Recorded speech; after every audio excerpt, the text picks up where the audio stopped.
The most common problems in children is tonsils. So tonsils అంటే గొంతులో ఉన్న పిక్కల్ని మనం టాన్సిల్స్ అని అంటాం. సో టాన్సిల్స్ అంటే లింఫాయిడ్ టిష్యూ. సో పిల్లలు పుట్టిన తర్వాత కొంత ఏజ్ వరకు టాన్సిల్స్ వలన మనకేంటంటే ఇమ్యూనిటీ అన్నది ప్రొవైడ్ అవుతూ ఉంటుంది.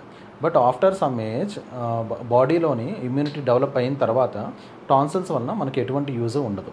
మంచి జరగకుండా టాన్సిల్స్ వలన ఇంకా హార్మ్ఫుల్ ఎఫెక్ట్స్ అన్నవి చాలా ఉంటాయి.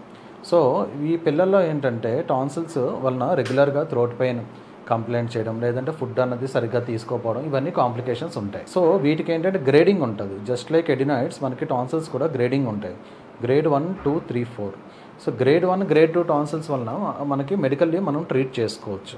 సో గ్రేడ్ 3, గ్రేడ్ 4 టాన్సిల్స్ ఏంటంటే వాటికి మనం సర్జికల్గా ట్రీట్మెంట్ ఉంటుంది. సో ఈ టాన్సిల్స్ అన్నవి చాలా రకాల సర్జరీస్ ఉంటాయి. మనకేంటంటే ప్రీవియస్గా మనం లైక్ కన్వెన్షనల్ టెక్నిక్లోని టాన్సిల్స్ అనేవి డైరెక్ట్ కటింగ్ మెథడ్ ద్వారా మనం రిమూవ్ చేసేవాళ్ళం.